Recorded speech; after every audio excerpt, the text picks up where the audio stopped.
எனக்கன்பானவர்களே, மன்னா என்ற YouTube channel மூலமாக உங்களை சந்திப்பதில் மகிழ்ச்சி அடைகிறேன். பரிசுத்த வேதாகமத்தில்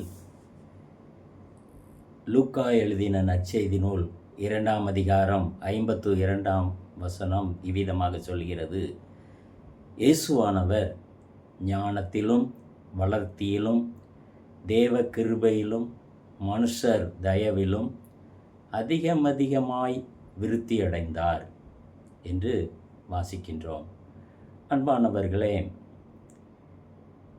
ஒவ்வொருவரும் விருத்தி அடைய வேண்டும் என்று விரும்புவோம், வளர்ச்சி அடைய வேண்டும் என்று விரும்புவோம். நல்ல காரியம். கண்டிப்பாக ஒவ்வொரு மனிதனுக்கும் இந்த விருப்பம் கண்டிப்பாக அவசியம். இப்போது இருப்பதை விட இன்னும் வளர வேண்டும், வளர்ச்சி அடைய வேண்டும் என்று விரும்புவோம். ஒருவேளை அது சரீரப்பிரகாரமான வளர்ச்சியாக இருக்கலாம், அல்லது ஆவிக்குரிய வளர்ச்சியாக இருக்கலாம். எதுவாக இருந்தாலும் மனிதனாக பிறந்த ஒவ்வொருவரும் இன்னும் அதிகம் வளர வேண்டும் என்று, வளர்ச்சி அடைய வேண்டும் என்று சொல்லி விரும்புவோம். இந்த லூக்கா 2ஆம் அதிகாரம் 52ஆம் வசனம் இவ்விதமாக சொல்லுகின்றது: இயேசுநாதர் ஞானத்தில் விருத்தி அடைந்தார் என்று இந்த வசனத்தினுடைய முதல் பகுதி நமக்கு கற்றுத்தருகிறது. இயேசுவானவர் ஞானத்தில் விருத்தி அடைந்தார். இந்த உலகத்திலே வாழும் அனைவருக்குமே ஞானம் கண்டிப்பாக அவசியம். உலக வாழ்விற்கு ஞானம் அவசியம். ஞானம் இல்லாமல் இந்த உலகத்தை நாம் கடந்து செல்ல முடியாது. எனவே ஞானம் அவசியம்.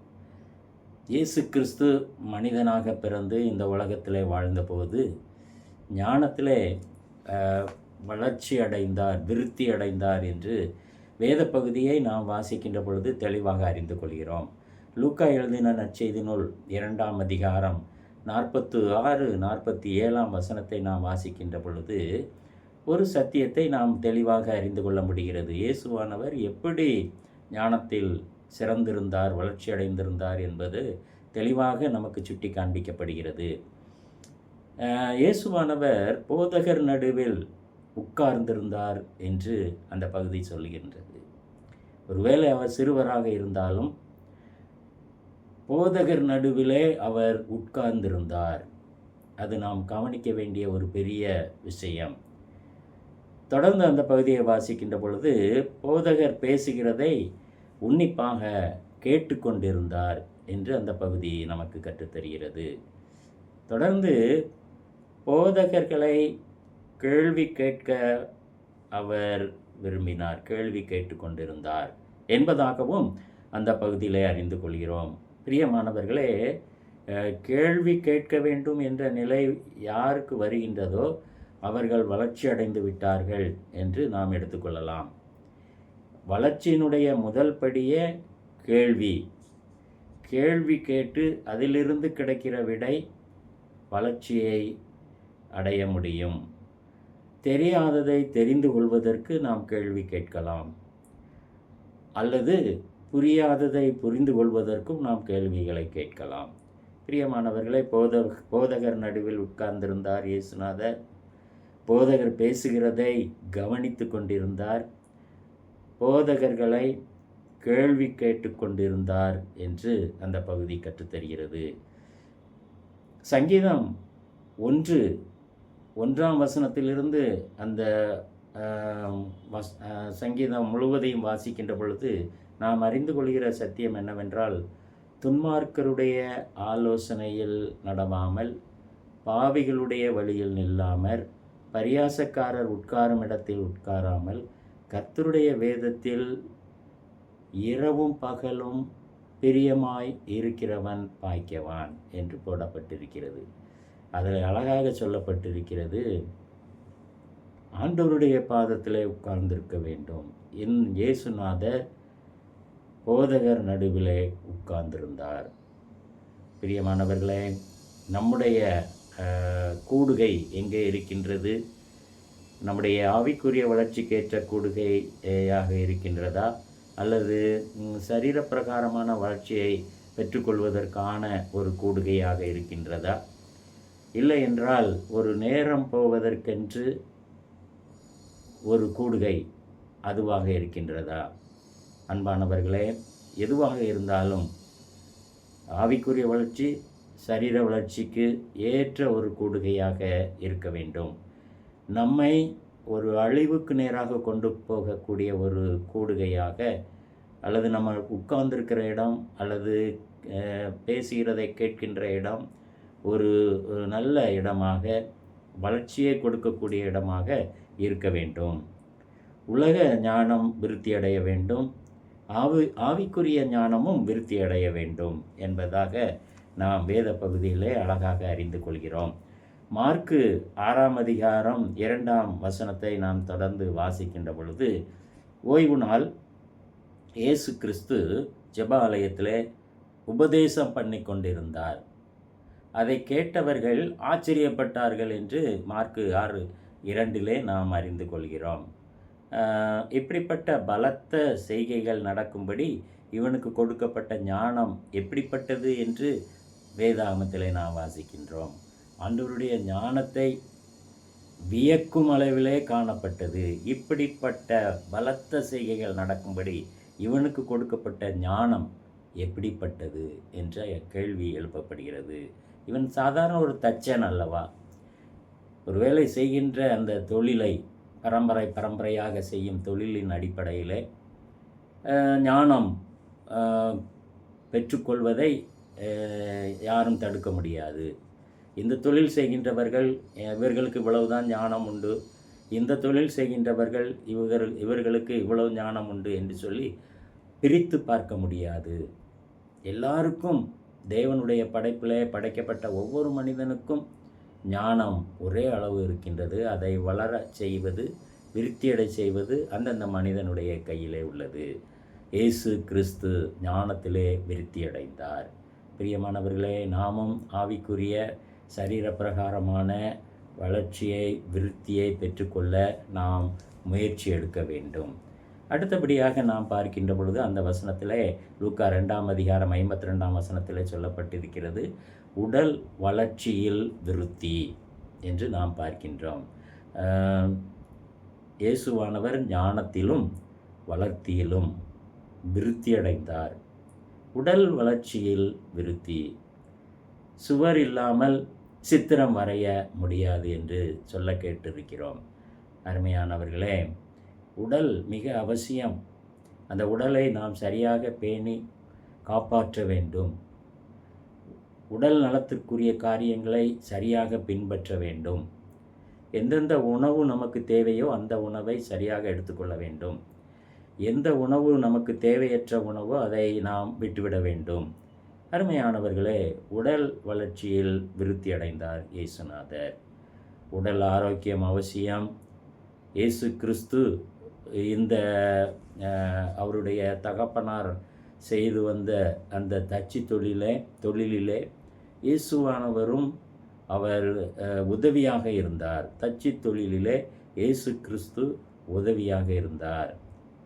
அவர் உடல் வளர்ச்சியிலும் தேர்ச்சி பெற்றவராக, உடல் வளர்ச்சி பெற்றவராக இயேசுநாதர் காணப்பட்டார். நாமும் நம்முடைய சரீரத்தை பரிசுத்தமாய் காத்து கொள்ள வேண்டும். எது நம்முடைய சரீரத்தை கெடுக்கின்றதோ, எது நம்முடைய சரீரத்தினுடைய வளர்ச்சியை கெடுக்கின்றதோ, ஆயுளை குறைக்கின்றதோ அதை நாம் விட்டுவிட ஆண்டவர் கிருபை செய்வாராக. அடுத்து தொடர்ந்து நாம் அந்த லூக்கா 2ஆம் அதிகாரம் 52ஆம் வசனத்தை வாசிக்கின்ற பொழுது அறிந்து கொள்கிற காரியம், கடவுளுக்கும் மனிதருக்கும் உகந்தவராய் இயேசுநாதர் வாழ்ந்தார். கடவுளுக்கும் மனிதருக்கும் உகந்தவராக இயேசுநாதர் வாழ்ந்தார். அன்பானவர்களே, கடவுளுக்கும் மனிதர்களுக்கும் நாம் உகந்தவர்களாக காணப்பட வேண்டும். எல்லா விஷயத்திலும் மனிதர்களோடு உகந்தவர்களாக நாம் வாழ முடியாது. அதே நேரத்தில் ஒரு நல்ல ஒரு அன்பு, ஐக்கியம், கிறிஸ்தவ நட்பு காணப்பட வேண்டும் என்று இந்த பகுதி நமக்கு கற்றுத்தருகின்றது. ஆண்டவர் இயேசு கிறிஸ்து கற்றுத்தருகிற பாடம் அதுவேதான். எல்லா மனிதரிடத்திலும் நாம் அன்பு காட்ட வேண்டும். நாம் நம்முடைய சரீரத்தை எவ்விதமாக நேசிக்கின்றோமோ, அன்பு பாராட்டுகிறோமோ, அதை போல பிறனையும் நாம் நேசிக்க கற்றுக்கொள்ள வேண்டும் என்று பரிசுத்த வேதாகமம் நமக்கு கற்றுத்தருகிறது. பிரியமானவர்களே, ஆங்கில வேதாகமத்தில் இவ்விதமாக போடப்பட்டிருக்கிறது, favour with God and men என்று போடப்பட்டிருக்கிறது. இயேசு கிறிஸ்து அவ்விதமாக வாழ்ந்தார். பிதாவோடு ஒரு நல்ல ஒரு தொடர்போடு வாழ்ந்தார். பிதாவின் சித்தத்தை அப்படியே கேட்டு அதை நடப்பிக்கிறவராக இந்த பூமியிலே வாழ்ந்தார். பிதாவின் சித்தத்தை நிறைவேற்றின இயேசு கிறிஸ்து. மனிதர்களிடத்திலும் இயேசுநாதர் அன்பு பாராட்டினார். வேதத்திலே ஒவ்வொரு பகுதியாக நாம் பார்க்கின்ற பொழுது இயேசுநாதர் எவ்விதமாக மனிதனிடத்திலே அன்பு பாராட்டினார் என்பதை அவருடைய பிறப்பிலிருந்து அவர் சிலுவை மரணம் வரை பார்க்கின்ற பொழுது தெளிவாக அறிந்து கொள்ள முடிகின்றது. வியாதி உள்ளவர்களை அவர் எங்கே கண்டாலும் அவர் உடனடியாக சுஸ்தப்படுத்தினார் என்று பரிசுத்த வேதாகமத்திலே பார்க்கிறோம். மார்க் 2ஆம் அதிகாரம் 11-12 வசனத்திலே அறிந்து கொள்கிறபடி திமிர்வாதக்காரன் ஆண்டவரால் குணமாக்கப்படுகிறான். குருடர் பார்வையடைகிறார்கள், செவிடர் கேட்கின்றார்கள். வேதாகமத்திலே யோவான் 4ஆம் அதிகாரம் பார்க்கின்ற பொழுது லாசரு மரித்தான், கல்லறையிலே வைக்கப்பட்டு 4 நாட்கள் ஆயிற்று. மரியாள் அழுகிறதை இயேசு கிறிஸ்து பார்த்து ஆவியிலே கலங்கி துயரமடைந்து என்று பரிசுத்த வேதாகமத்திலே நாம் பார்க்கின்றோம். அன்பானவர்களே, ஒரு மனிதனிடத்திலே ஆண்டவர் அன்பு பாராட்டுகிறார். லாசரு மரித்து விட்டான். மரியாள் அழுகிறதை பார்த்தவுடன் ஆவியிலே கலங்கி துயரமடைந்தார். நம்மோடு நம்முடைய வேதனைகளிலே, நம்முடைய துன்பங்களிலே, நம்முடைய இடுக்கண்களிலே, நம்முடைய பிரச்சனைகளிலே இயேசுநாதர் இடைபட விரும்புகிறார். அதற்கு நாம் வாய்ப்பு கொடுக்கின்ற பொழுது நாம் படுகின்ற துன்பத்தை அவர் தானும் ஏற்று அதிலே கலங்கி அதிலிருந்து ஒரு விடுதலையை கொடுக்க ஆண்டவர் விரும்புகின்றார்.